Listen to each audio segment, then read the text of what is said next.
Chef AJ, and this is where I introduce you to amazing people just like you who are doing great things in the world that I think you should know about. Today, I have a co-host joining me, my dear friend, Robert Cheeke, who has been crushing it all week on the Holistic Holiday at Home hosting. So we know that he is very, very perfect for this job. And we have a guest, somebody I'm meeting for the first time that was referred by Robert. He is a vegan bodybuilder and his name is Giacomo Marchese. And he is co-founder of the company VeganProteins. I had his lovely wife, Danny, on Monday. If you didn't see that interview, please watch it. Please welcome to the show, Giacomo Marchese. Thanks so much for being here. Thanks so much for having me, Chef AJ. Yeah, so let's start off, and Robert, feel free to chime in anytime. Don't feel like you're interrupting me, because you're not. I really appreciate your expertise, especially on this subject.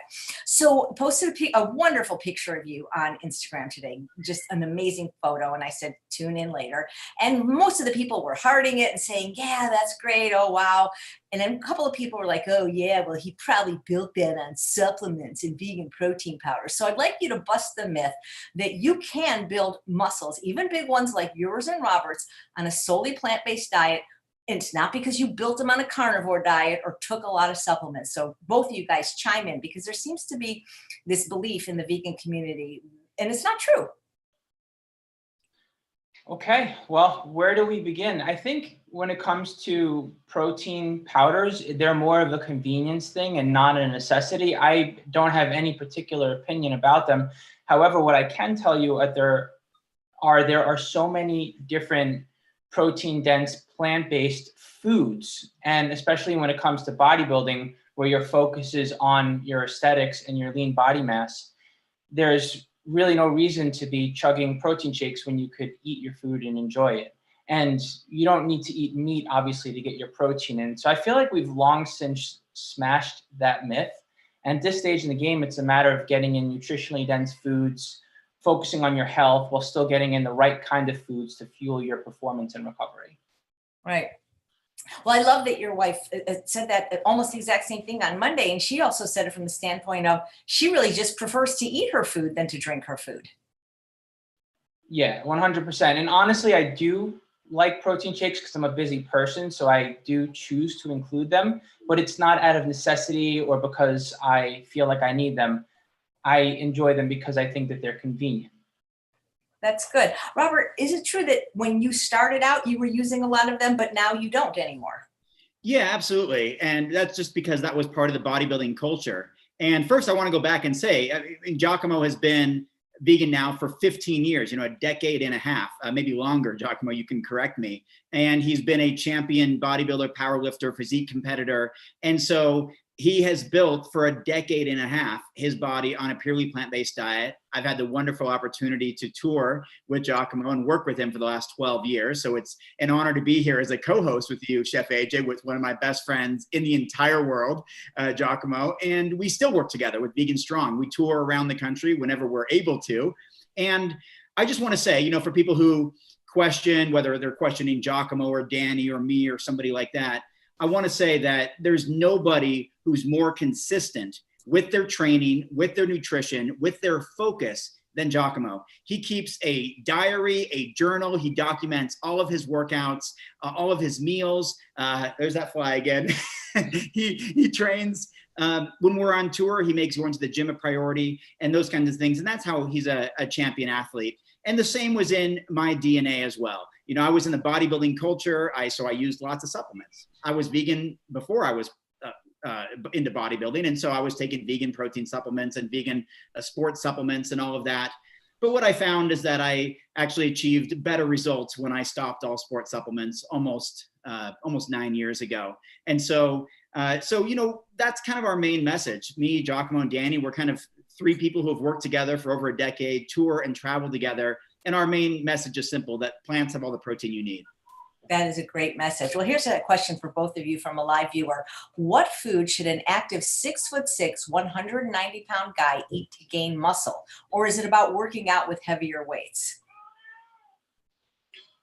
Well, for the first year or two, they're going to gain muscle relatively fast. The focus is on making sure that they eat enough. And I would say that that's step one. And then step two, is to make sure that they are including in foods that are somewhat protein dense 2 to 3 times a day, tofu, tempeh, things of that nature.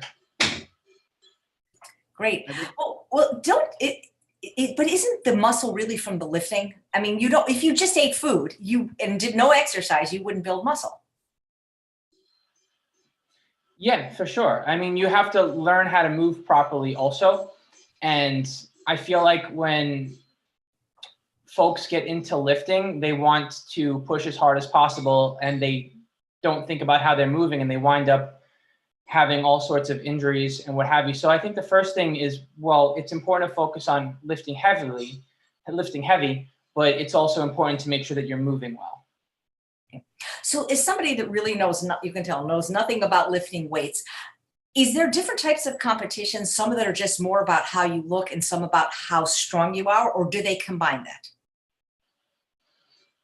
Oh yeah, totally. So there are bodybuilding competitions and there are also powerlifting competitions. Bodybuilding competitions are exclusively based on what you look like. And we're all unfortunately chasing the same look, which is odd because we have different genetics and different body shapes. And it can also lead you down a path of, am I not good enough? And you start judging yourself. But in reality, in my thought process, when it comes to bodybuilding, you're looking to literally become the best version of yourself in the way that you can genetically express that. And that is a long-term thing. It's a minimum of a 5-year plan. So bodybuilding, and sorry to go off on a tangent, but it's something I feel passionate about, is something people can tend to get into because it's extreme, or they want to check it off their bucket list, or they want to change their body. But the truth is that it is something that you need to invest at least 5 years in. And while there's all kinds of physiques that were being advertised to us and marketed to us, it's really hard to take a look at yourself and realize, hey, I can reach my truest potential. So that's the sport of bodybuilding and some of my thoughts and how I feel about it. And then you have other sports where you don't think about how you look and you focus on how you perform. And those are things like powerlifting and CrossFit and Olympic weightlifting, other sports where basically the stronger you are, the better you're going to do. And it's kind of a nice thing to vary it up a little bit because you can get too hung up on one or the other. And if you get too hung up on lifting as much weight as you possibly can, you're probably going to get dinged up a little bit too much. And that can affect your health and your ability to move long term. And if you get focused too much on how you look, you start to wind up struggling with body acceptance. And we struggle enough with that. That's more than half of the reason why people get into the sport. So we definitely don't need to further that cycle by being unnecessarily focused year-round on our physique while we're trying to invest in ourselves and have a better physique over time by doing it consistently year after year. Your wife, Danny, said that she does natural bodybuilding, so there's no drugs involved. Is that the same kind that you're involved in as well? Yes. So when they say natural, though, like one of the things I think about, and again, I know very little about this, when they judge you on your appearance, are they just looking at your muscles? Are they looking at your face? Because it seems to me, at least with the females, that many of them appear to have breast implants. Not that I'm judging that, but to me, that's not really natural. So breast augmentation is allowed in natural bodybuilding. And it does wind up changing the physique. And it's one of those subjects where there's really no simple answer here because some athletes have lost so much weight that their body has changed. And, it's your body, your choice. And if you want to go ahead and you've earned the ability to have the physique you're looking for, and something about your body is something you can't change, well then, who's to hold that against you, right? On the other side of the token, you could just change your physique strictly by getting breast augmentation. So it's not as cut and dry like anything, really. As far as men go, there's no implants allowed actually in natural bodybuilding. Nice. Well, yeah. Who are these judges and what qualifies them? And how, when I see the people like first, second, and third, they all look kind of the same to me. What are they looking for? Basically different organizations have different requirements. So, but usually you have to pass a test, and there's some, we'll call it fact checking, if you will, where there's a head judge that goes over your scores. I've judged once before, and that's the way that it went down. So speaking from personal experience with one particular organization, you have a head judge, and then you're sitting down and you're scoring the physiques. And then the head judge is making sure that they're mostly in line with how they would score it. So you have about anywhere from 5 to 10 people, and the head judge making sure that there's a system of checks and balances, and the average is gathered, and the, you know, and there's the scoring. All right. So what's it like? I mean, how many have you won? What's the experience been like for you? Oh, it's wild. It's something, there's nothing else I could liken it to. It's a whole different beast. Honestly, we think of it as a sport, but once you get into it, it's an art form. And it's the craziest thing because it's the only sport where you literally have to become less athletic to achieve said result. When we're talking about the competitive side of things, which is obviously like where my heart is. So you spend anywhere from a quarter to an entire year in this state where you're literally compromising your health in every way, shape, and form so that you can get to the stage and display yourself as the best version of yourself with all of this lean body mass that you have managed to add to your frame while you were preparing to even have the ability to do a competition prep. So why do it? What do you love about it? What do I love about it? I love the discipline. I love that it requires me to be put together in every facet of my life to prioritize a competition prep. I love that to be able to continue to do it, I need to make mature decisions because I'm sacrificing so many other things in my life to compete. So it's long-term planning, essentially, to be able to be a competitive bodybuilder and do it as something you can do for more than, say, 1 year, 2 years, 5 years, to have a career in it, to do it for, say, 20 to 30 years. It really is a long-term thing. And as you achieve muscle maturity, your look changes. So you're literally spending a minimum of 5 years and up to, say, 20 to 30 years looking to achieve a specific physique. How do you make money doing it? I mean, how many people do this? And why can't we watch it on TV? Because this is not something I've ever seen, actually.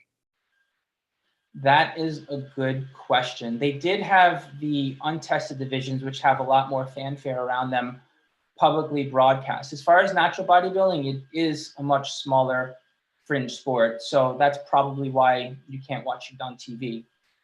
Okay. Well, I'm going to ask this to both you gentlemen. You don't have to, but we have requests if you can both stand up and flex. That means I've got to put pants on. We're both wearing the same shirt too. You ready? I can't back up. I've got a wall behind me. Okay. Okay. You got to talk because it defers to the one so you, Giacomo, when you're doing it, you talk, and when Robert, you're doing it, you talk. Got it. Okay, so I'm going to do a front double bicep. They call it out. I get into the pose. Do a little bit of this to put the attention on me. Get into it. And you can do a side chest. You get into it a little dramatically. And then look at the pose and go back and forth to the judges so everyone can see what you're presenting. For example. That's actually really nice. Giacomo is always in great shape. And like I said, I got a wall behind me, so I can mostly this is as far back as I can get to show my muscles. But I also wanted to chime in quickly and just address the natural bodybuilding aspect. Chef AJ, it's mostly things like steroids and growth hormones and fat burners that are unhealthy. It's basically a list of banned substances is the difference between the natural and the unnatural bodybuilding. And like Giacomo said, the IFBB, the big federation that has the Olympia, the Super Bowl of bodybuilding, that has been on ESPN in the past. In fact, when I was 18 years old, I think, I saw it on TV and I was really inspired. And that's kind of what got me partially into bodybuilding. Was I just learned about it from a friend and I happened to see it on TV. And the people I saw on TV, I got to meet 3 years later when I went to one of these big events that now Giacomo and I and Danny tour to. but I was there to meet Arnold Schwarzenegger on my 21st birthday, and got to do that. I had to pay $360 for a VIP ticket, but I got a photo with him. But so there is a little bit of national or international exposure through television. But like Giacomo said, it's really, bodybuilding is still kind of a fringe sport in general. But like he said, it's also a lifestyle and a passion and something that people get into for the long haul. And it's its own subculture, like anything else, you know, almost like veganism or fasting or raw food movement or whatever. Bodybuilders are a unique subculture, and they really understand one another really well. And you know, now these days, Giacomo and Danny have trained over 1,000 other athletes. You said, and I'm not sure if he addressed that. I just wanted to say that. You said, well, why do it? And can you make any money? Well, one of the biggest things people do now, bodybuilders, current bodybuilders, former bodybuilders, they become coaches, online coaches, just kind of like a health coach or something like that. They become coaches to coach other people how to get on the competitive bodybuilding stage and do well and win competitions. And then they become influential figures, then they become coaches. And it's this whole thing. Giacomo and I had a posing coach 10 years ago in Portland. Giacomo and I competed together on stage, side by side. It was one of the highlights of my bodybuilding career. And then that's when I retired and wrote a book, which featured Giacomo in it, of course. And I went on to retire and do some other things. Giacomo went on to create the largest team of plant-based athletes in the world, or plant-based strength athletes in the world. And he continued to tour and promote the lifestyle while I kind of took a step back, as you know, and write some books and be a little more behind the scenes. But there's a lot of career opportunities, whether it's me writing books from my success and experience, or Giacomo and Danny coaching thousands of other athletes to do the same. There's definitely some viable paths here. No, I love you guys. I remember on the cruise when I came up to you with the Olympic medal winner, and I said, look, he's not going to do it because I say it. You guys in Game Changers, I'll reach overweight women. I'm not going to reach the kind of people you are. So thank you for being a vegan athlete, because I love it. I just wanted to know more about it because it seems like it's so much work to look like that. Right. Yeah, it's a lifestyle, honestly.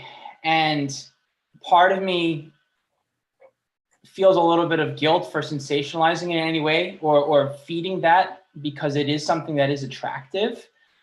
But the other part of me knows that we all have our own personal struggles, and that's the real reason why we are attracted to the sport. And of course, it's easy to blame the sport because it can create other problems. But if you work through these things with yourself or someone else, or through consistency and not only habits, and actually working on what's going on with your relationship with your body and your relationship with food, you really can achieve this kind of freedom where you are a healthier, more balanced person, even though you're doing something that's extreme. And you don't have to compete to work on these things. You don't have to compete to bodybuild either. That's just like one particular side of it. I mean, this is the lifestyle that I'm talking about, and the love for that, and what it can do for you when you commit for the long term to doing something that is good for you, essentially. How many hours a day do you have to lift weights to keep it up? And is this something you're going to be able to do the rest of your life? Like, are there any 80, 90-year-old bodybuilders, and do they still maintain that kind of muscle?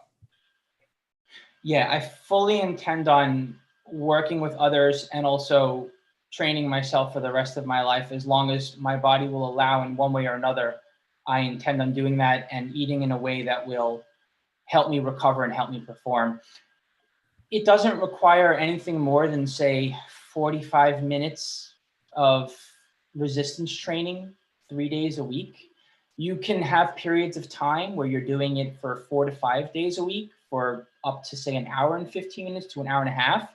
But that's not what you do year round, year after year. That's not sustainable. That does not fit anyone's lifestyle, except for maybe some Olympians. And of course, there's a lot of sacrifice with that. So for the average person, or for the person that can fortunately design their life around bodybuilding, it still makes sense to find your balance, because if you don't, excuse my language, but life is going to kind of kick you in the ass, and you're going to wind up setting yourself back for the long term. And that's what I've discovered over the past 25 years or so, getting into this and managing to stick with it.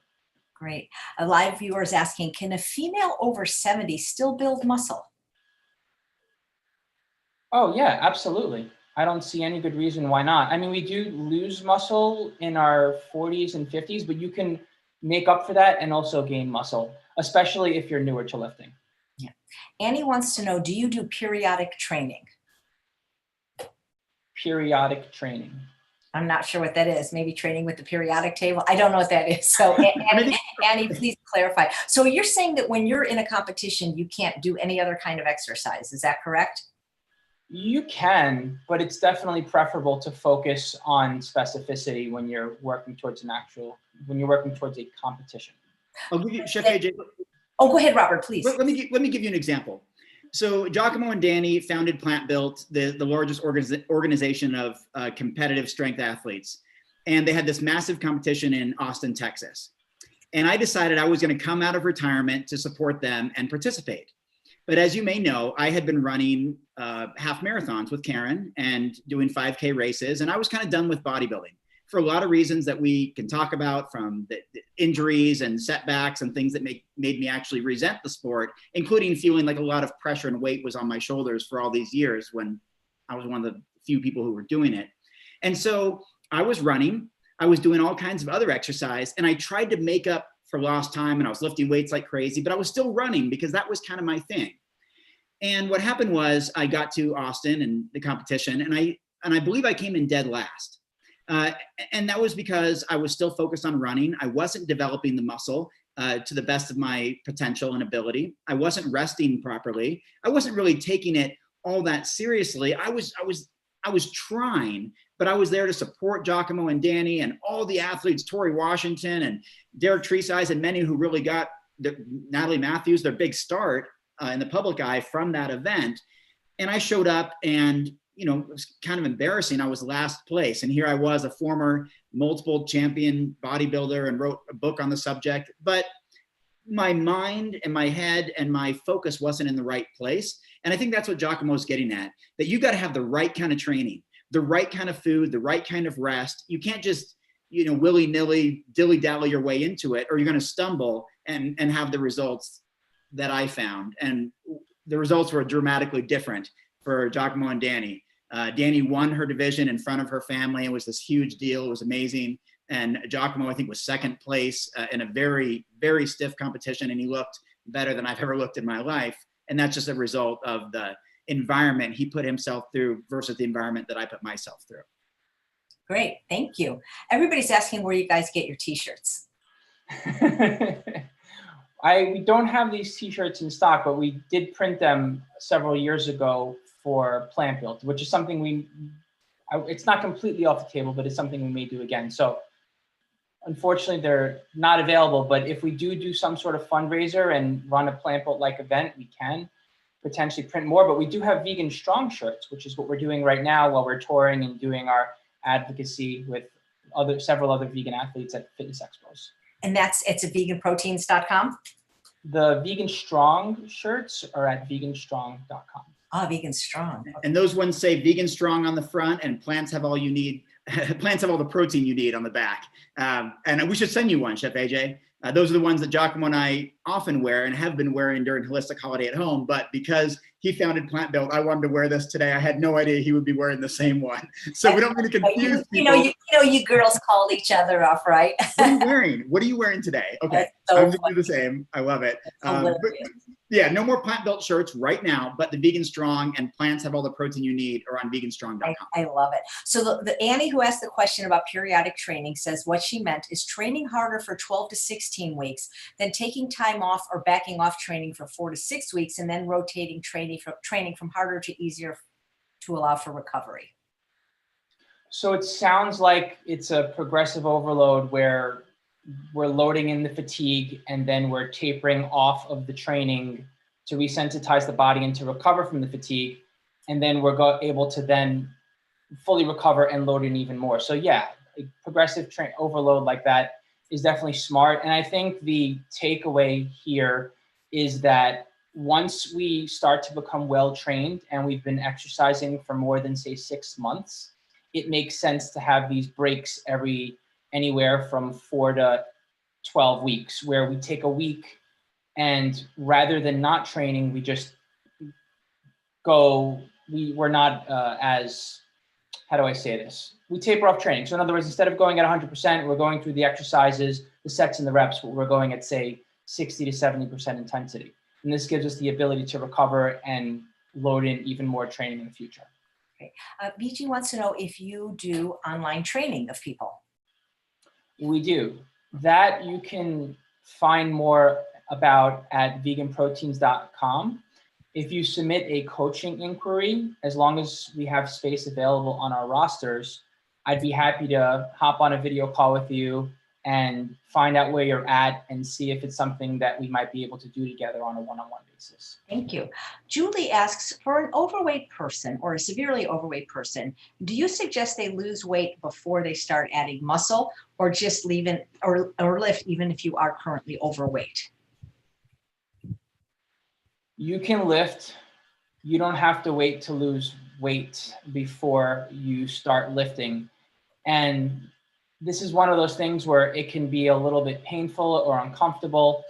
But if we're able to embrace resistance training, what happens is we wind up increasing our metabolism because we are training our body, and with that, we have more lean body mass. That lean body mass is not only going to make it so that we are able to accelerate our weight loss, it's also going to make it so that our body changes. So that way, well, yes, I mean, the scale is one thing. However, the way that we look is something else. And so now we have two measures and markers of progress, and we start to feel more active and more energetic, and it gets the brain going, and it encourages us to want to continue to do it. So nutrition is important, and so is movement. I would say, yeah, for sure. In short, you can exercise right at the beginning. There's never a wrong time to begin exercising as long as your doctor says it's safe to do so.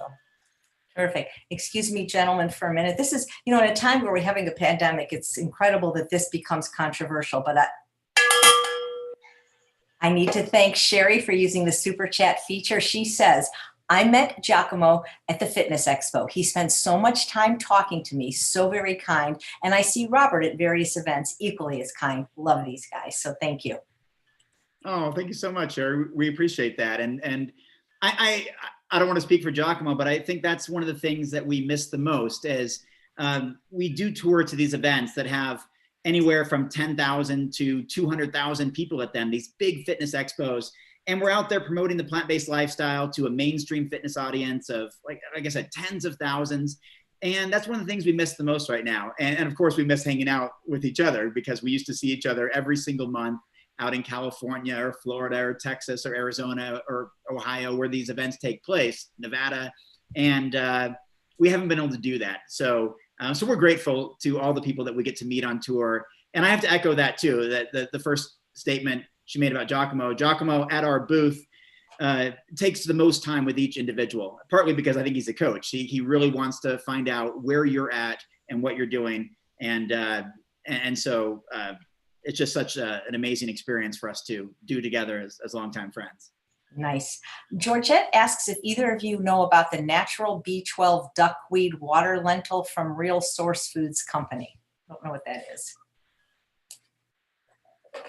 Guess not. Giacomo, I mean, I know about lentine protein, water lentil protein, like Jeff Palmer is using in Clean Machine, but I don't know about the duckweed product. Can you be more specific? Is it a food product? Is it a powder? Right. Yeah, Georgette, if you can type a little bit more about it, we can get that question answered. Thank you so much. So in these competitions, do they go by your weight class? Like obviously it's men against men, women against women. Is it just strictly your weight, or does your age?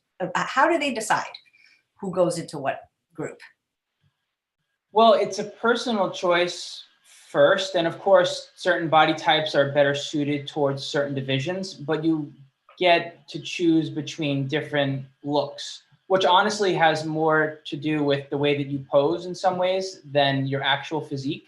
So in other words, like you can take a bodybuilder and you can go into these bodybuilder poses where you're flexing and showing as much muscle as possible. And then you can take that same physique and you can go into the physique division where you're looking more of like a men's health cover model kind of look, or like someone that's on the beach just lightly flexing. So it's somewhat about presentation, but it is also about how lean you are, how much muscle you have in your frame, what your genetics are more well suited to, and most important of all, where you want to be. So for females, you're looking at bikini, and which is similar to men's physique, and then also figure, which is a classic look. And unfortunately, bodybuilding is dying out, but I absolutely love women's bodybuilding, and I hope that we see a resurgence in it, even if it's not popular right now. I do absolutely love it. It's where the roots started in all of it, really, when it comes to female bodybuilding. Is it like, did you get a trophy if you win, or a cash prize? Is it first, second, third, honorable mention? Like, how many people are standing up there that the judges are judging at one time? Top 5 place, even if there's only one person on stage. And depending on the division, you can have up to 20 people up there, and depending on the show. Do you ever see people get upset when they don't win? Yes, there is poor sportsmanship out there, because there's ego involved in everything. And when you're that competitive, I guess, for lack of a better word, and you have that kind of reaction on stage, it can definitely put a damper on things. But, the sport, I don't feel like the sport encourages that. It does happen from time to time, though.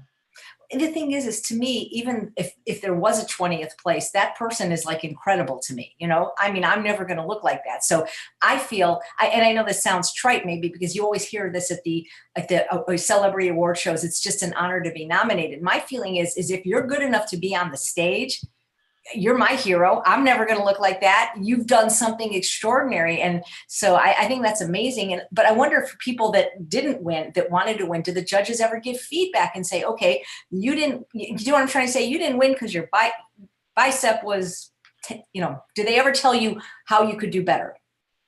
Yes. Afterwards, you can get feedback from the judges, and they'll let you know where you're at. I think on the whole, it is an incredibly supportive sport. I remember personally going back and competing each time, honestly, just scared out of my mind for one reason or another, because my nerves are running and I've put so much effort into it. And it's like, you take how many years worth of work for 15 minutes worth of time.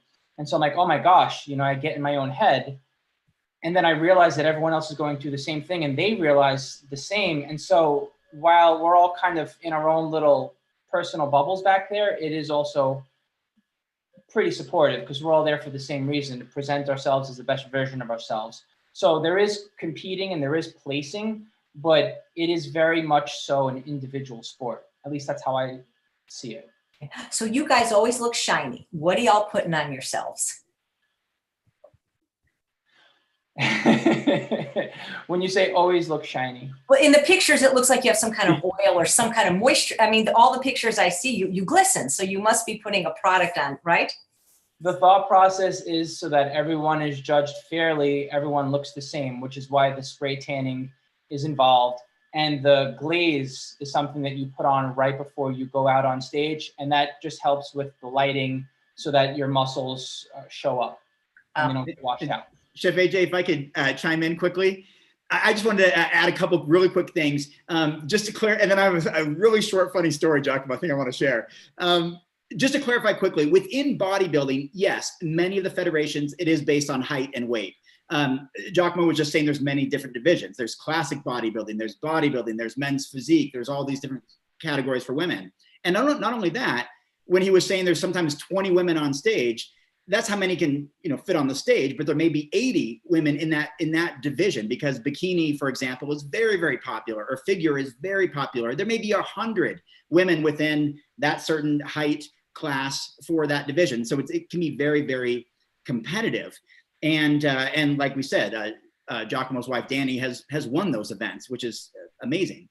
And so that's just a little more of the breakdown of the bodybuilding, where they do try to get you within height or weight depending on the federation.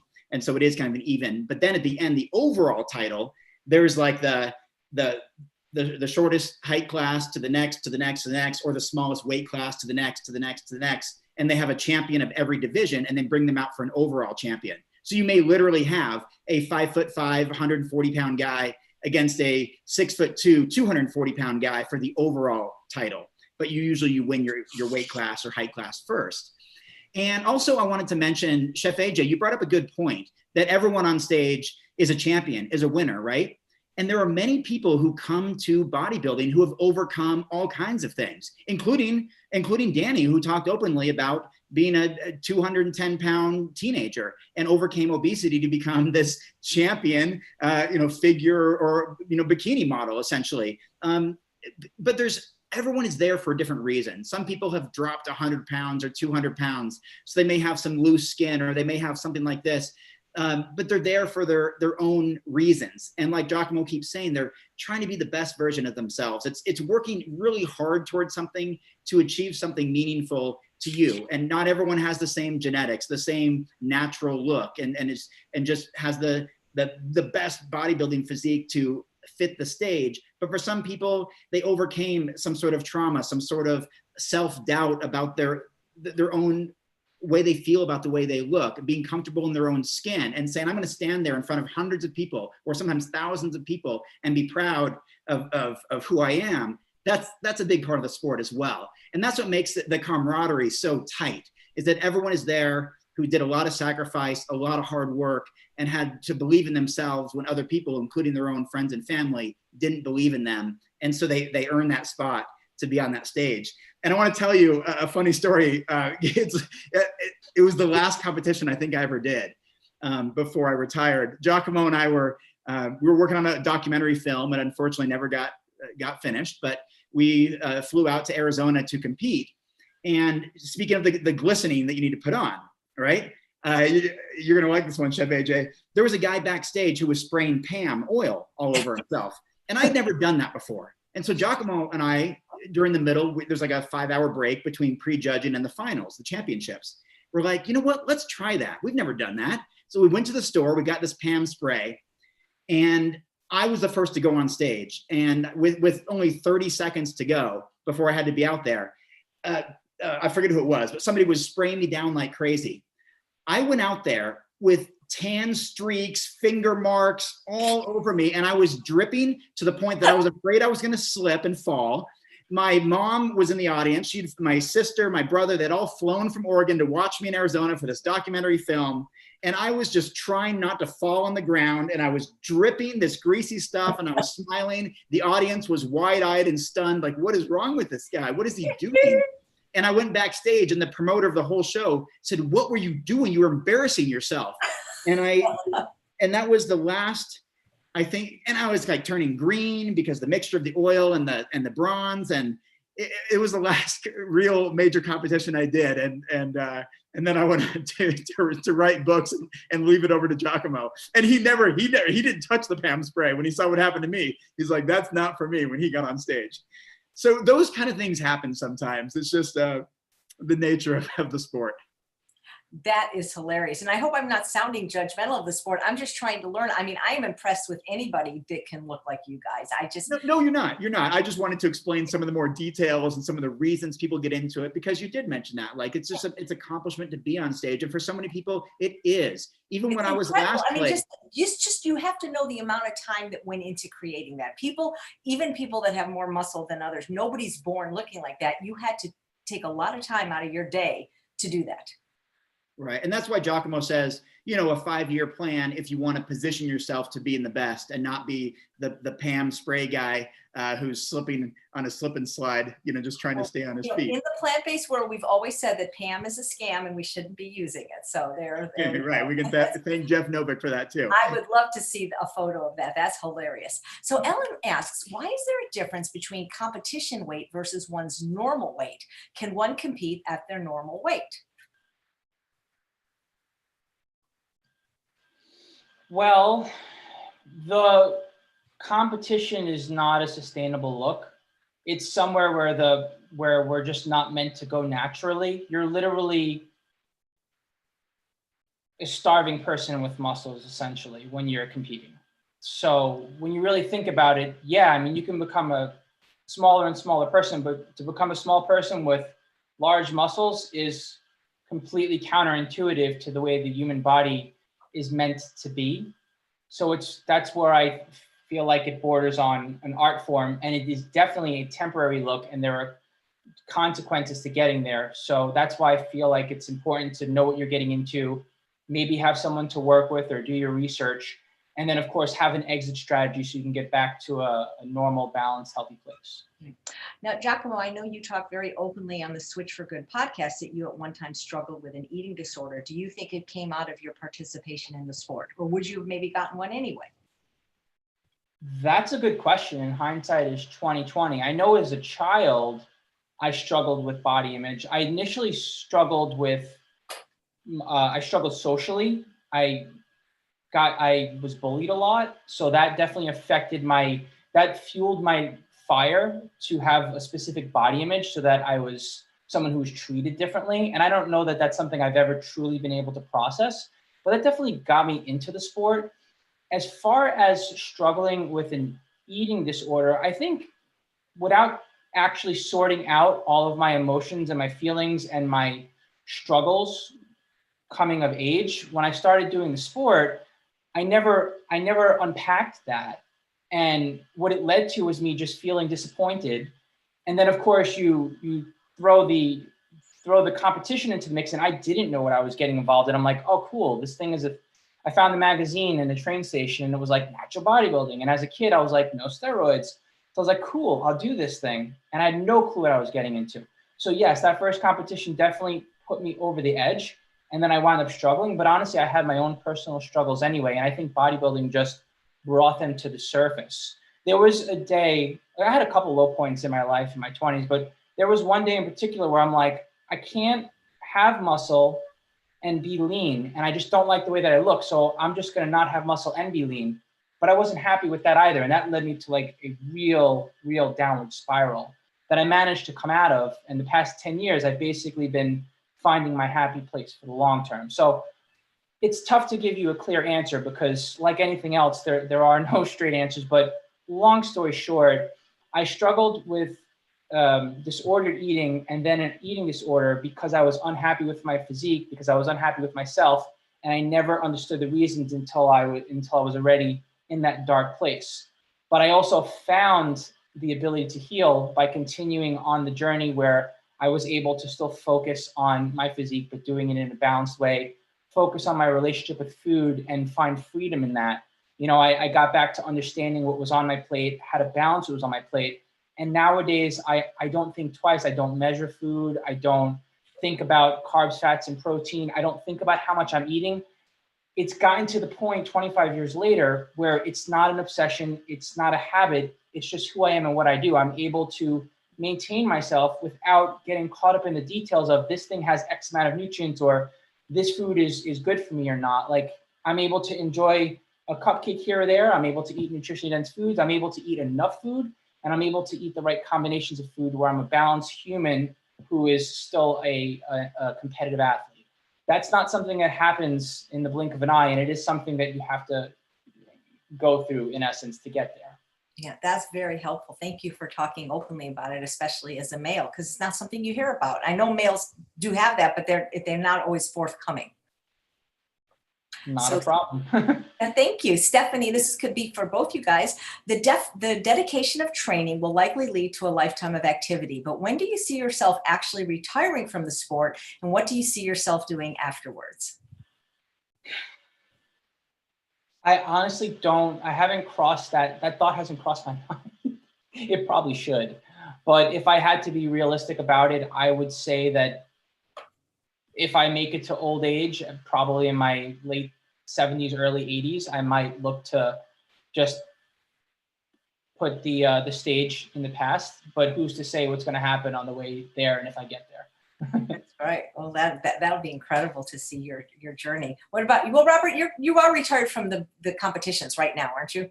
Yeah, and just a comment on that, I've seen bodybuilders many in their 60s and some in their 70s and even 80s on stage. So you certainly can. I've seen bodybuilders start at age 55, start at age 60.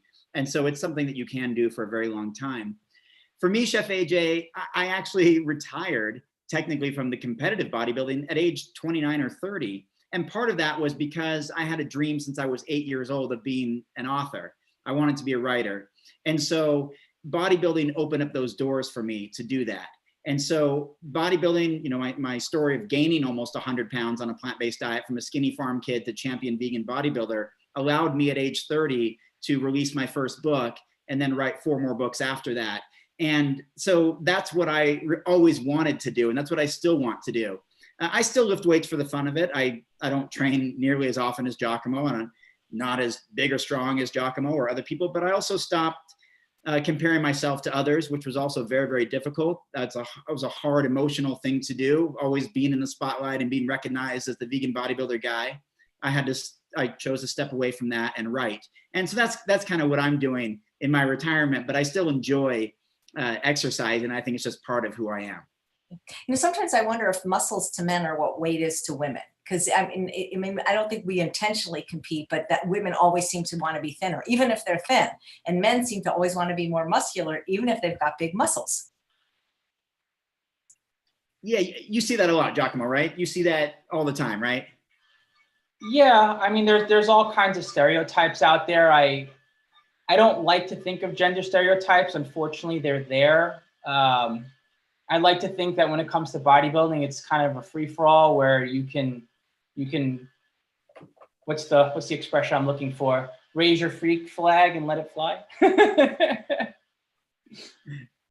That's funny. So we have a question from Pat who says, oh, this thing, sorry, you don't see what I see. It flips. Oh, she was wondering why she has more body fat than she would. Oh boy, it was just up there. Where did it go? All right, I'll go back to Pat's question, but in the meantime, I'll do Julie's. I'm 55. I lift 4 times weekly, 45 minutes each day, run 75 miles per week. Running is my jam. I've been able to maintain my muscle mass, but haven't added to it in the past few years. I've lost 35 pounds in the last 18 months. I don't have interest in show, but I would like to add mass. Would I need to eat more calories to create more mass, or would I need to lift to create more mass? I would potentially run a little bit less, maybe shave a mile or 2, or maybe even 3 off of your weekly routine for maybe 3 to 9 months. And in regards to food, I would eat a little more for sure. And I would look at the type of resistance training that I'm doing and look to add more volume to it, because we can only take on so much fatigue in any given week, and it could be helpful to have some adaptations to being able to have more resistance training, as opposed to the having that balance between the running, which of course is your jam, so it's kind of a hard sell to run less. But if you do that for a little bit of time, maybe you can add some more lean body mass while also eating a little more and adding some more volume to resistance training. Thank you. I found Pat's question. I'm at 37 and I can't see the fraction, but 37 and a fraction body fat, having released 13 pounds in 4 months and doing boot camp 3 times a week. And I'm 147 pounds at 5'5". But why is my body fat still high?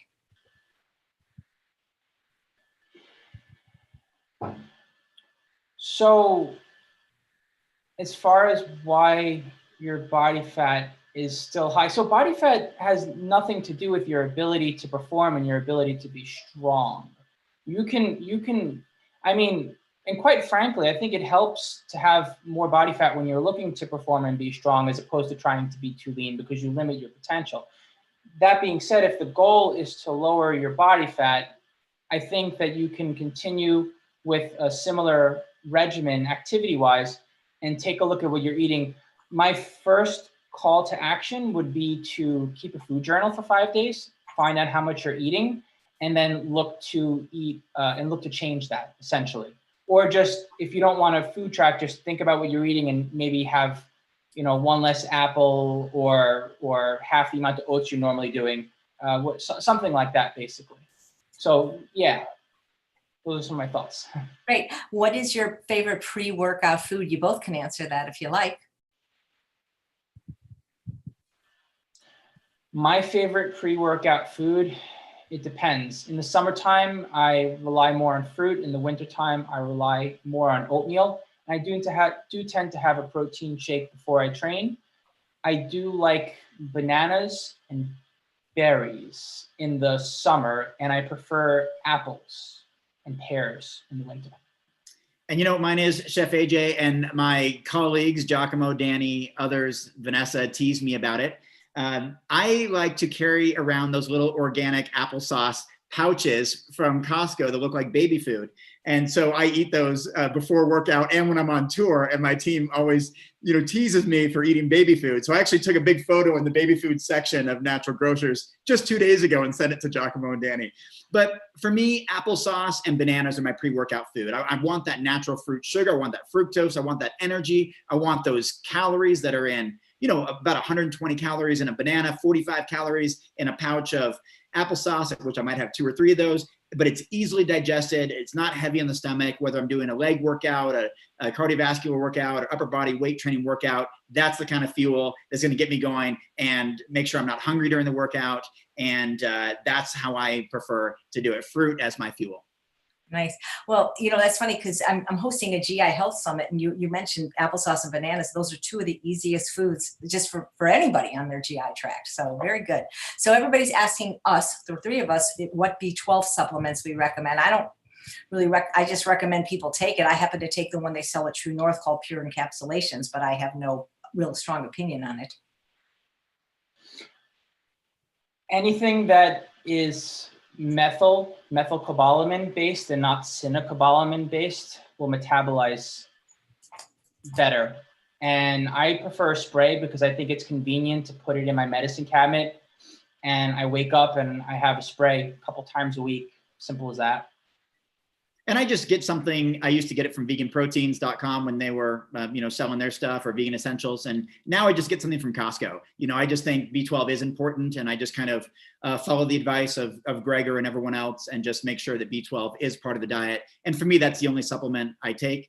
But I absolutely believe it is important. I think it's good for anyone to take, plant-based diet or not. In our sterile food and water system, B12 supplement is highly recommended.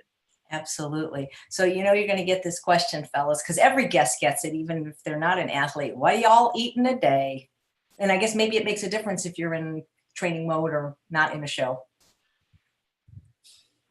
It does make a difference. When I'm not in training mode for a show, I wake up and I eat to make sure I can eat enough throughout the day. Avocado toast is a personal preference of mine, or like a PB&J in the morning. And then I'll have my oats and fruit and protein. After I train, I'll have veggies, and usually like potato and seitan.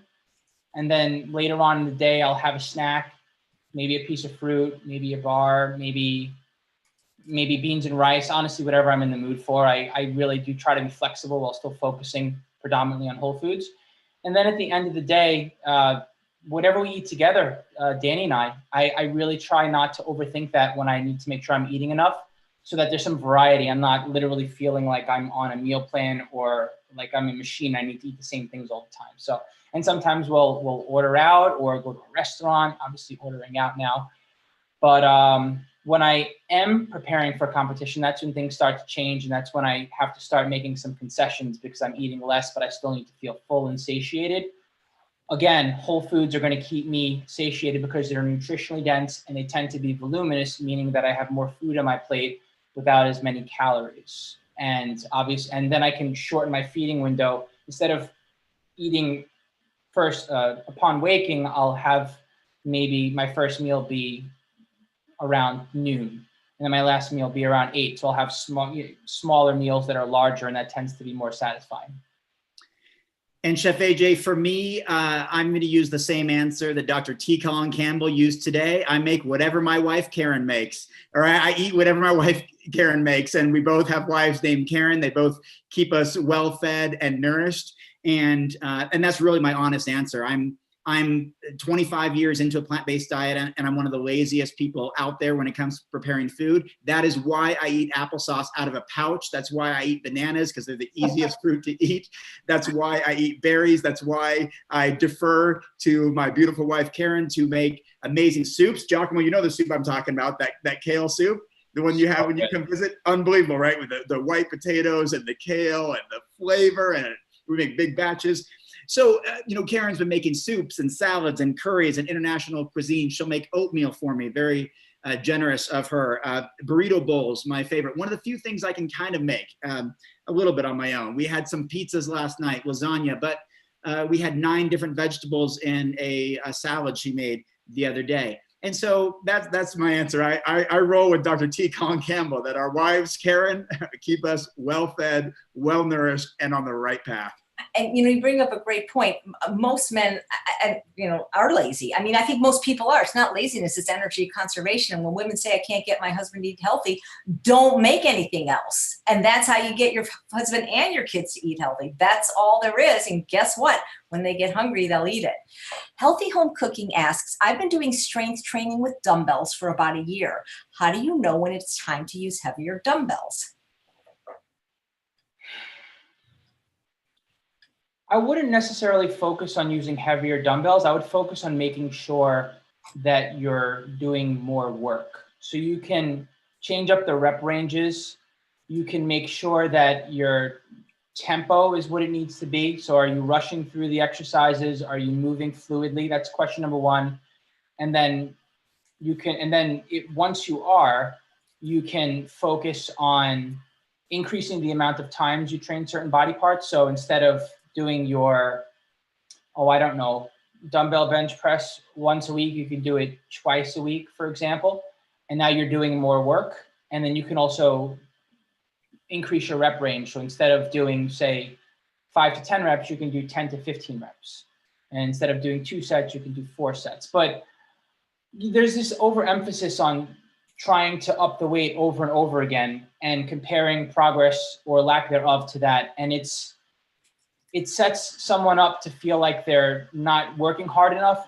And it also sets someone up to potentially feel like they need to push harder than they should be, or they just wind up losing their form. So there's a lot of variables here, but I would definitely make sure you're moving well, training more frequently, and increasing your volume before thinking about lifting as much weight as humanly possible by lifting the heaviest dumbbells that you possibly can.